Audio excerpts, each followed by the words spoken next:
Alright, Progress here with a piano tutorial for the song For the End by Macklemore. Today's gonna be a little different. I'm gonna do the same song two ways.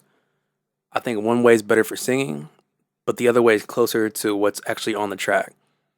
So I'm gonna start off with the singing way, of course, and I think it's a little easier. First chord is gonna be an A major chord. Left hand you're gonna have an A, right hand you're gonna have an E, an A, and a C sharp. Second chord is going to be an E major chord. Left hand you're going to have an E. Right hand you'll have an E, a G sharp, and a B. Third chord is going to be a D major 7 chord. Left hand you're going to have a D and an A. Right hand you're going to have a C sharp and an F sharp. The next chord is going to be a C sharp minor 7. Left hand, you're going to have a C sharp and a G sharp. Right hand, you'll have a B and an E. And to end the whole loop off, it's going to go right back to the D major 7 chord that we already had. And that's basically the whole loop. To show you what that's going to sound like, it's going to sound something like, you finally pulled me up. I didn't want to, but you filled me up from the bottom of my heart. And as we walk through that gymnasium that I've been watching, feeling like my chest would explode from my heartbeat. Now to show you the second way, which is a little closer to the song in my opinion. It's not going to be too different on the first two chords. Actually, it's going to be the same chords. The only difference is going to be, I'm going to play the A a little lower in my left hand. So instead of up here, it's going to be down here. But it's the exact same chord. Second chord is still going to be an E major chord. And again, I'm just playing it a little lower. The real change is when you get to the third chord, which is still the D major 7. It's going to look like.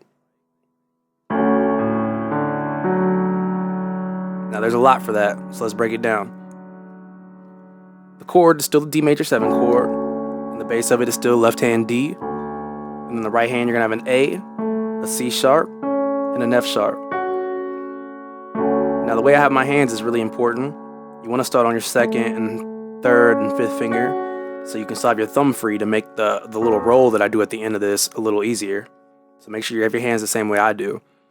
But it's going to look like you're going to play your chord and your D in the bottom at the same time, and then as soon as you start, you're going to do the roll, so it'll be, and you're going to end that roll with an F sharp on your right hand, so it's going to be D, A, D, F sharp with your right hand. The next chord is going to be a C sharp, minor 7 still, but it's going to look like, left hand you're going to have a C sharp, right hand you'll have a G sharp, a B, and an E. And what I like to do is just toggle off octave C sharps. What that means is playing the same note, but kind of toggling off of it, like just doing something like that. And I'll show you what I mean in the whole loop. It's kind of hard to do it by itself. And the next chord is going to be the exact same D major 7 chord with the roll again. Now I know that was a lot, so let me go ahead and put that all together slowly for you. So you have your A chord, then you have your E chord, then your D major 7 with the D note, and then your roll.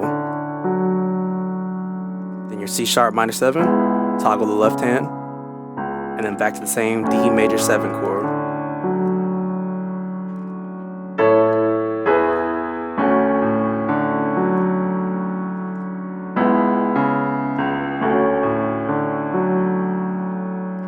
Now this might take a while to learn. That last part is kind of hard.